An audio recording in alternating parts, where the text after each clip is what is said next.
အစိန်ဟာအပေါ်တဲ့ကောင်ရဲ့တောက်လျှောက်အမောတကောပြေးနေမိတယ်သူ့နောက်မှာတော့လေးလံနဲ့ချေးတန်ကြီးတွေနဲ့အတူပစိန်ကိုကျမ်းပင်မှာတရွတ်တိုက်ဆွဲလာတဲ့ရှက်ဆိုတဲ့အတန်ဆိုးကြီးကကတ်ပါလာတယ်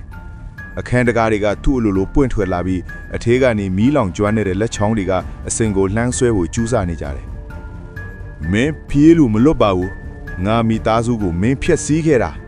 အဖေထီသူရဲ့ဝိညာဉ်ကအခန်းနရံတွေထဲကနေထွက်ပေါ်လာသလိုမျိုးဟိမ့်ဟောင်နေတယ်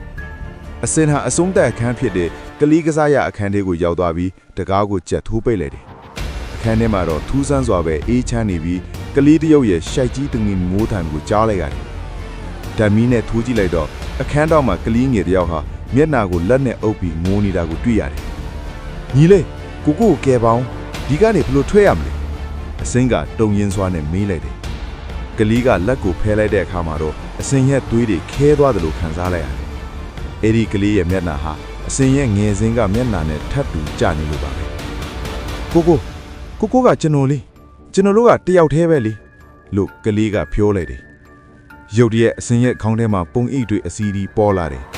လွန်ခဲ့တဲ့10နှစ်ကျော်ကဒီအိမ်မှာမီးစလောင်အောင်စော့ကစားခဲ့တာဟာသူကိုယ်တိုင်ဖြစ်နေတာကိုသူသတိရသွားတယ်သူဟာဒီမိသားစုရဲ့တူးတဲ့သောအသက်ရှင်ကြံရည်ထဲတယ်ပြီးမြဲအဲ့ဒီအဖြစ်ဆိုးကိုမိပစ်ခဲ့တာပါဒုံးဆိုရဲ့အတန်နဲ့အတူတကားမကြီးပွင့်ထွက်သွားပြီးအဖေဖြစ်သူရဲ့ဝိညာဉ်ဟာပစိန်ကိုမြှောက်ထားလိုက်ရေးအစင်ရဲ့ရှေ့မှာပေါ်လာပါတော့တယ်